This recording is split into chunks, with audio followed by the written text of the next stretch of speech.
대한민국에선 하루 평균 36명이 스스로 목숨을 끊습니다. 안타깝게도 자살은 일상에서도 미디어에서도 흔한 일이 돼버렸는데요. 자살을 예방하기 위해 새로운 법이 시행에 들어왔습니다. 이제 자살을 부추기는 정보를 유통시킬 경우 처벌받게 됩니다. 유은재 기자가 보도합니다. SNS를 둘러보면 자살을 희화화하는 말이 일상적으로 쓰입니다. 죽고 싶을 만큼 상황이 좋지 않을 때는 자살각이 선다고 말하고 자조적인 표현으로 이번 생은 망했다, 인생을 리셋하자고 말하는 사람도 있습니다. 젊은 층을 중심으로 번지는 이런 신조어는 자살을 대수롭지 않게 생각하는 사회 분위기를 보여줍니다. 우리나라에서는 인구 10만 명당 24.6명이 자살로 생을 마감합니다. 자살률 최상위 국가로 10년 넘게 OECD 평균 2배를 웃돌고 있습니다.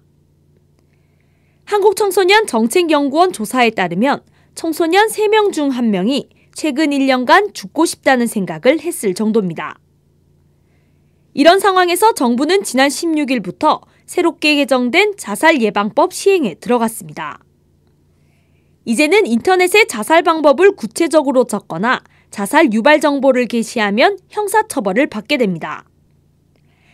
자살 유발 정보는 자살 동반자 모집이나 자살에 대한 구체적인 방법을 제시하는 정보, 자살을 실행하거나 유도하는 사진이나 동영상, 자살을 위한 물건 판매 등입니다. 자살 유발 정보를 유통할 경우 2년 이하의 징역 혹은 2천만 원 이하의 벌금이 부과됩니다. 단순히 자신의 우울감이나 죽고 싶은 마음을 표출하는 것은 처벌 대상이 아닙니다. 이번 개정안으로 자살을 부추기는 환경이 개선될 것으로 보입니다. 새로운 자살 예방법에 따라 정보통신 서비스 제공자는 긴급 구조기관에 자살 구조 대상자의 정보를 제공해야 하는 의무도 생겼습니다.